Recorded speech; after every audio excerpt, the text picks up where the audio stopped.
Olá pessoal, tudo bem? Muita alegria hoje.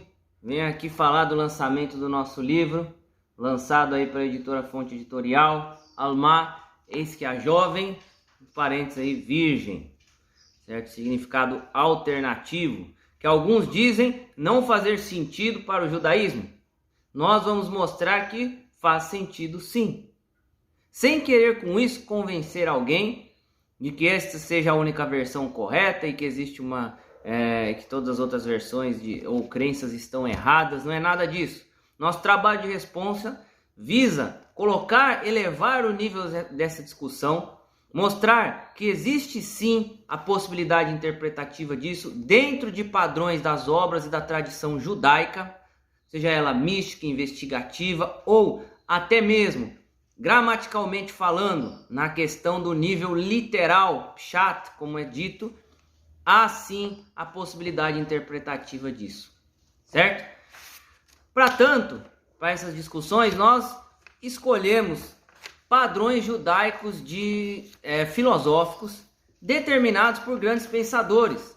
Então, eu, Raziel, autor do livro, recomendo para você aqui do Ocidente, que muitas vezes começa a estudar judaísmo e que começa muitas vezes por si a contrapor as ideias cristãs e judaicas, ou muitas vezes tem apenas a opinião dos cristãos e desconhece muitas obras judaicas que dialogam com isso, certo? Existem 3 obras judaicas grandes e que são fundamentais para o entendimento de todos que adentram neste estudo, que eu vou indicar aqui para vocês: o Sefer HaIkarim, do Yosef Albo, o Debate de Barcelona, do Nachmanides, e o Kuzari, certo? 3 obras que vão debater pontos filosóficos e que vão conversar, dialogar,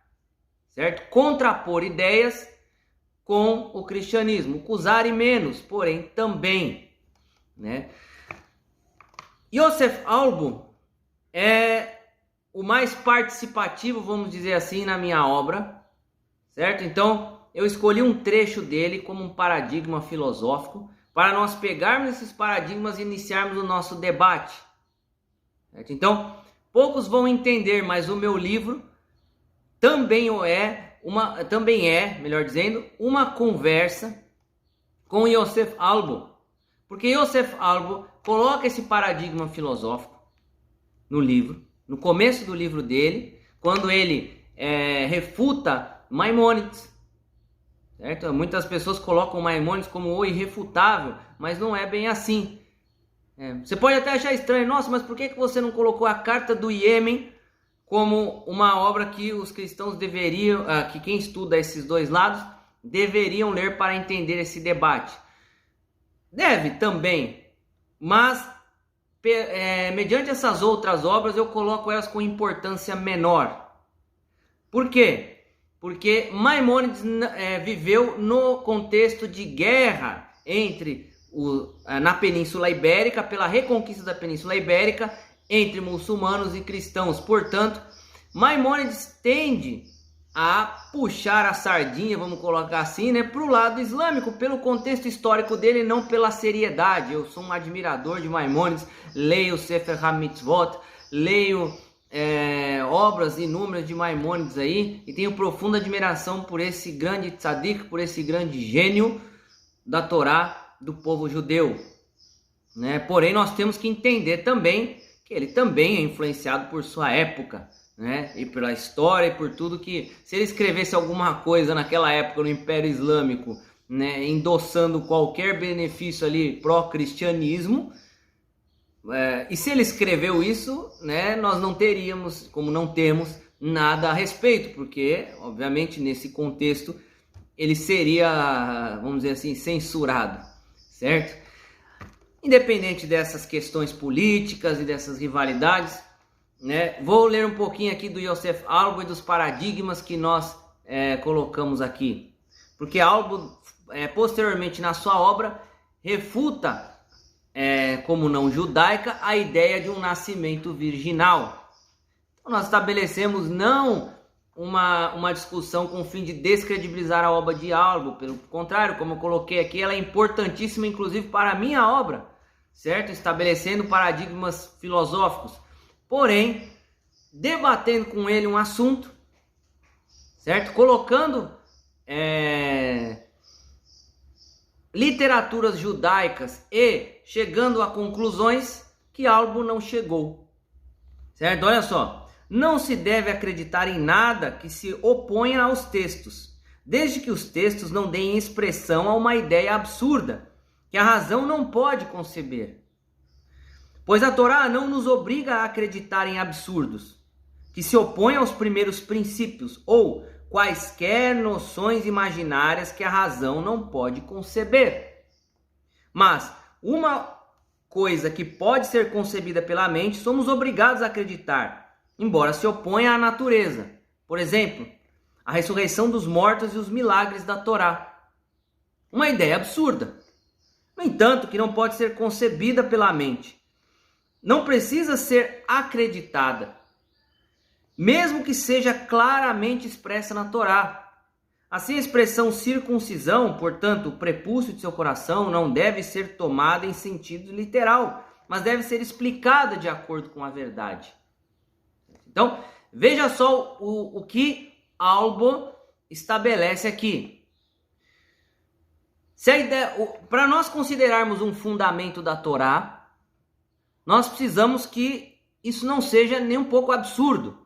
Sendo assim, nós temos três categorias de coisas que aparecem na Torá, né, que nós temos que tratar de formas diferentes, filosoficamente falando. A primeira são de coisas que não são absurdas, e essas são fundamentos da Torá.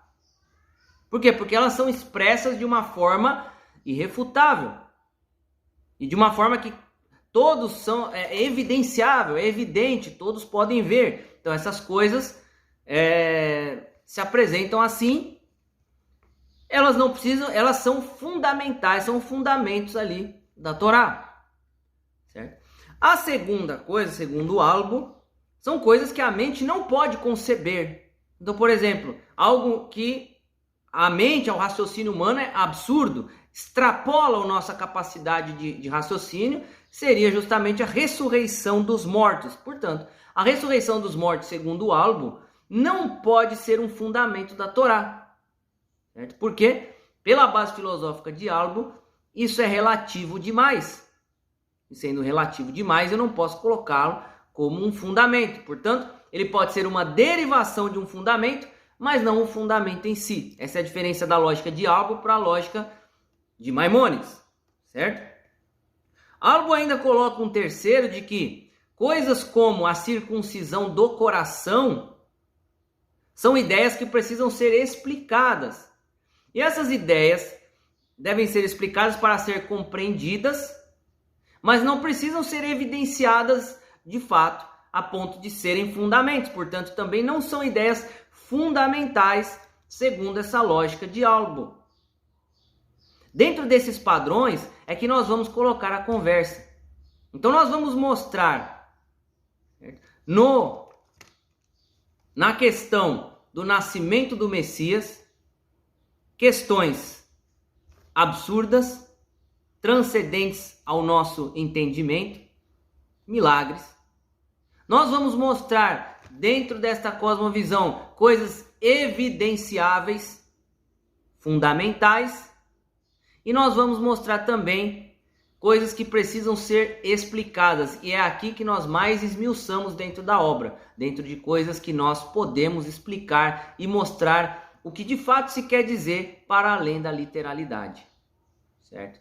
Se um dia falaram para você que nascimento virginal de forma nenhuma era uma expressão judaica religiosa, essa pessoa talvez não tenha estudado o que nós estudamos, tá bom? Espero que vocês adquiram a obra, leiam, comentem, conversem, concordem, discordem, tá bom? E que eu tenha contribuído aí com essa obra para os estudos de vocês. Deus abençoe a todos.